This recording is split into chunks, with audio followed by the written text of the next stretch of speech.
हमने 55 जाने दी उस मुल्क को आजाद कराने के लिए, और आज की तारीख में उन्हीं के फौजी जिनके बाप दादा उस समय दुबक के बैठे थे, कहीं पे दुबक के बैठे थे क्योंकि पाकिस्तानी फौज मार रही थी। आज वो हमें धमकी दे रहे हैं और ये कह रहे हैं कि हम बंगाल पे, त्रिपुरा पे, असम पे कब्जा कर लेंगे। और तो और अब इवन आर्मी के जो जनरल्स हैं, मैंने कल 2-3 वीडियोस देखी हैं, वो कह रहे हैं हम 4 दिन में कलकत्ता पहुंच जाएंगे। बांग्लादेश नेशनलिस्ट पार्टी यानी बीएनपी के एक लीडर हैं, उनका नाम है रूहुल कबीर रिजवी, जिन्होंने अपनी पत्नी की भारतीय साड़ी जलाकर भारत के खिलाफ विरोध प्रदर्शन किया। ये जो दबा के, डरा के घर जलाना, औरतों को उठा के ले जाना, ठीक है, बांग्लादेश का गला घोट देंगे यार हम लोग। धीरे धीरे धीरे खत्म हो जाएगा बांग्लादेश में, आपको बता रहा हूं। तो तरह तरह के वीडियोस आ रहे हैं जिसमें ये भी देखने को मिलता है कि जो कट्टरपंथी हैं वो माइनॉरिटीज को डरा रहे हैं। और अगर 13.5 मिलियन हिंदूज हैं बांग्लादेश में, तो अगर वो इंडिया का हिस्सा होना चाहें, क्योंकि टू बी ऑनेस्ट इंडिया के अलावा उनको कोई नहीं बचा सकता हिंदुओं को। ममता बनर्जी जो है दीदी, जिसको हम बोलते हैं, who is the honourable chief minister of West Bengal, उन्होंने क्या बोला है? उन्होंने बोला है कि यार ये लोग कह रहे हैं कि त्रिपुरा ले लेंगे, आसाम ले लेंगे, वेस्ट बंगाल ले लेंगे और हम लोग वहां पे लॉलीपॉप खाएंगे। हमें खुद साख्ता बनाना चाहिए। सर, आपको लगता है कि बांग्लादेश इंडिया के बगैर सरवाइव कर सकेगा? क्योंकि इंडिया तो ये क्लेम कर रहा है कि बांग्लादेश दूसरा पाकिस्तान बन जाएगा, कंगालिस्तान बन जाएगा। नहीं, मैं बांग्लादेश को किसी और नज़र से देख रहा हूँ कि मैं समझता हूँ कि हमारे जो बंगाली भाई हैं, जो बांग्लादेश के हैं, वो अपने पाँव पे खड़े हो सकते हैं। उन्होंने ये इनकलाब ला के एक बाबर भी करवाया, दिखाया भी है कि हम हुकूमतों के तख्ते उलट सकते हैं। यहाँ तक तो मैं उनकी हमायत में बात करूँगा और यही कहूँगा कि बांग्लादेश को अपने पाँव पे खड़ा होना चाहिए। हाँ, ये है कि इंडिया के साथ ताल्लुकात ख़राब करके नहीं, उनको एक रजामंदी के साथ एक बीच वाला हल निकाल के, ताकि वो ज़्यादा क्राइसिस में ना आए, ठीक है, क्योंकि हर चीज़ तो इंडिया प्रोवाइड कर रहा है उन्हें, ठीक है। तो उनको ये चाहिए कि वो आहिस्ता आहिस्ता, जिस तरह कह रहे हैं ना, धीरे धीरे वो अपना स्ट्रक्चर बनाए। नहीं निकल सकती थी, और वहाँ लड़ने वाले जो जवान थे, वो भी ऑफिसर जितने भी 71 में वहाँ भेजे गए थे, उनसे इतने तंग थे कि 90,000 ने हथियार फेंके। ये हिस्ट्री में पहली दफा हुआ। सर, इंडिया ऐसी चीज का आज तक हमें ताना मारता है, तो हमें लगना चाहिए था ना। देखो, जो गलती मैं करूँ, मेरा बेटा करे, मेरा वालिद करे, मिस्टेक जो गुनाह है, जो जिसने भी किया, जिस कौम ने अपनी गलती को एक्सेप्ट किया और उसको रेक्टिफाई किया, उसने तरक्की की।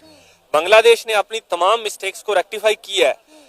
अगर उसके बड़े लीडर ने नहीं किया तो मॉब ने उठकर उनको सीधा किया है, उनको खत्म किया है। हसीना वाजिद या नवाज शरीफ की तरह बैठ गई थी, उसने इक़्तिदार को संभाले रखा जैसे आज इन्होंने संभाला हुआ है, ठीक है।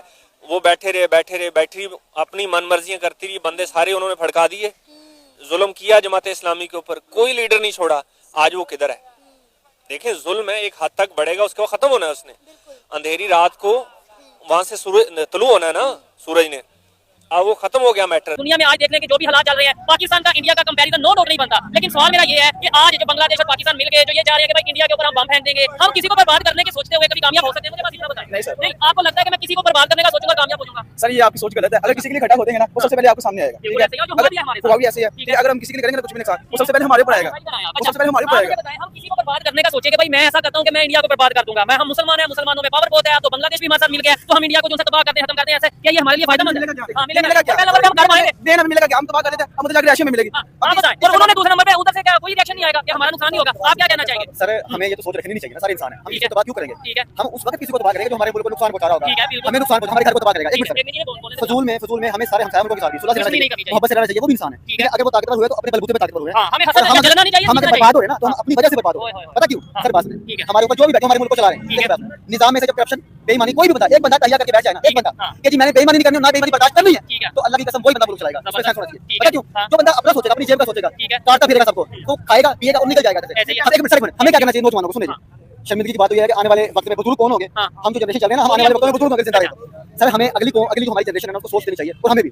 हम इस बदयांती को, बेईमानी को कतई बर्दाश्त न करें, ठीक है। उनको ओपनली बात करें कि भाई पाकिस्तान में अब ये ज्यादा निजाम नहीं चलेगा, हमें अपने आप को आगे लेके जाना, किसी को दुश्मन नहीं सोचना। कोई भी है, मार दें, जान से मार दें, बेगैरती की जिंदगी से ना इज्जत की बहुत बेहतर है, ठीक है जी। जब भी हमारे मुल्क को, हमारे बीवी बच्चों का सवाल है ना, हमारे पूरा मुल्क हमारा घर है, हमारे फ्यूचर का सवाल है, जो हमारे मुल्क को खा रहे हैं ना, साथ को खोखला कर रहे हैं। मैं किसी एक पार्टी की बात नहीं कर रहा, मैं हर उस बेईमान बंदे की बात कर रहा हूँ, चाहे वो फौज से है, चाहे वो हुक्मरानों में से है, चाहे वो अदलिया से है, कोई भी है जो हमारे मुल्क को खा रहा है, नुकसान पहुंचा रहा है। अब हमको चाहिए कि बाहर निकालें। ठीक है, लेकिन मुझे बताएं, जैसे हम बात कर रहे हैं, मुझे बताएं इंडिया अपना बहुत बेहतरीन से डेवलपमेंट की तरफ जा रहा है। रोज कोई ना कोई टेक्नोलॉजी, कोई ना कोई डेवलपमेंट की आप खबर सुनते होंगे। कभी आपने सुना होगा चांद पे पहुंच गया, कभी आपने सुना होगा इंडिया दुनिया की चौथी बड़ी इकॉनमी बन गया, कभी आपने सुना होगा एजुकेशन उनकी बड़ी बेहतर हो गई। हम क्यों नहीं बन पा रहे? मुझे सर जो इंडिया वाले ना, इंडिया का हर महकमा, हर इदारा और उनके हुक्मरान वो अपने मुल्क पे फोकस कर रहे हैं, और हम किस पे कर रहे हैं? हम अपनी बेईमानियों पे फोकस कर रहे हैं और हम अपने मुल्क की कमजोरियों पे फोकस कर रहे हैं कि इसको कमजोर कैसे करना है, इसको जनरल बात कर रहा हूँ, इसको खोखला कैसे करना है। या जो बंदा, हर बंदा फर्दन फर्दन जो बड़े बैठे हुए हैं अपने ही बारे में सोच रहे हैं कि मेरे अकाउंट में इतना बैलेंस कैसे जाएगा, तो मुल्क के बारे में कौन सोचेगा? ये चीज है, जब दुनिया सोचेगा में नहीं हमारे तो मुल्क तरक्की कैसे करेगा? छोटा सा मुल्क है हमारा, पूरी दुनिया डरती भी है ऐसे, नहीं, सब आप डरते हैं। कौन डरता है? मतलब आपके ख्याल से कौन डरता है? जितने भी कुफार है ना, अच्छा। मुसलमानों को तो हमसे खतरा नहीं है, अच्छा। वो हमसे प्यार ही करते हैं। तो फिर ये अफगानिस्तान वाले क्यों आए दिन हमारे से लड़ते हैं? सर, मुसलमान नहीं है वो? मुसलमान नहीं है, हाँ। वो मुसलमान नहीं है। मुझे बताए ना, आपने आगे भी बात की है भी मुसलमान, ठीक है, मैं क्रिश्चियन हूँ, ठीक है। अभी मैं यहाँ पे खड़ा हूँ, मैं आपसे कोई बहस तो नहीं कर रहा, आपसे कोई लड़ाई तो नहीं मैंने की।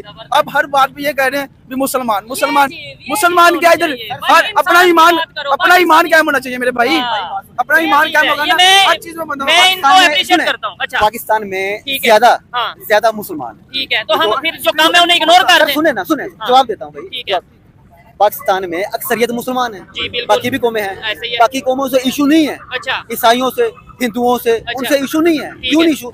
कि वो इस तरह के मामला को पढ़ते ही नहीं। नहीं, जब आप ये कहते हैं ना, मुझे भी मौका दें, जब आप ये कहते हैं, देखें मुझे नहीं था पता ये क्रिश्चियन भाई मेरे साथ हमारे साथ खड़े हैं, शायद मैं भी एक दो चार और भी खड़े हों, लेकिन वो खामोश रहते हैं। अच्छा, जब आप यहाँ पे खड़े होकर ये कहेंगे ना पूरी दुनिया के नॉन मुस्लिम्स को हम तबाह कर देंगे, बर्बाद कर देंगे, ये मैं बात कर रहा हूँ, तो ये मेरे साथ वाला भाई है, ये क्रिश्चियन है, ये खड़ा होकर क्या सोचेगा, यार ये तो मेरा पाकिस्तानी और नॉन मुस्लिम तो ये तबाह करने की बात कर रहे हैं, इसके दिल में नफरत आएगी कि नहीं? अभी आप कहते हैं कुफार जो उनसे उन्हें हमारे से खतरा है। मेरे दिल में नफरत नहीं आएगी, मेरा ऊपर खुदा बैठा हुआ है, वो देखेगा, हर चीज देखेगा। क्या बात है? हमारी इंडिया से जंग क्यों रही है हमेशा? क्यों रही है मुझे बताएं। सुने, पाकिस्तान जो अलग हुआ ना, इंडिया ही था ना सारा, ये बिल्कुल हिंदुस्तान था।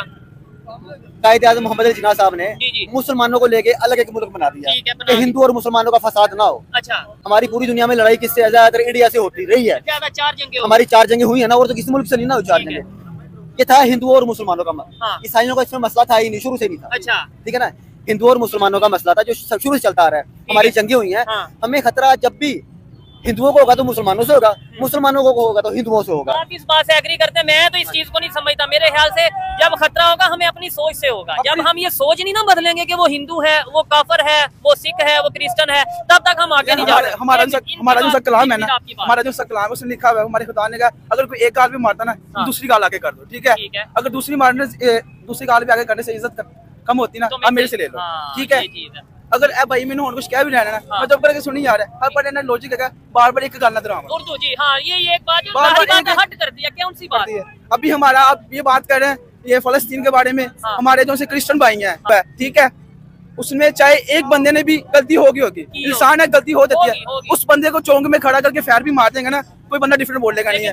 पूरे घर में हर एक बंदे को हर एक जगह पे आग लगाई जा रही है, मारा जा रहा है, पीटा जा रहा है, सारी रात क्रिश्चियन भाई पैलियों में रात निकाली उन्होंने। मैंने खुद वहाँ पे गया, मैंने 3 दिन वहाँ पे कवर किया। जड़ावाला की जो सिचुएशन थी वाकई में बहुत अफसोसनाक वाकया था। वैसे हम बात करते हैं जी सीरिया में, फलस्तीन में मुसलमानों पे, मैं कहता हूँ अगर आवाज उठानी है इंसानियत के लिए उठाओ। ये नहीं कि बांग्लादेश में जुल्म हो रहा है, हिंदुओं के ऊपर आवाज उठाओ, हाँ भाई जुल्म हो रहा है, बात फिर देखें हिंदू भी कहेंगे कि हाँ यार ये हमारे साथ है, मुसलमान ये रॉन्ग क्वेश्चन है।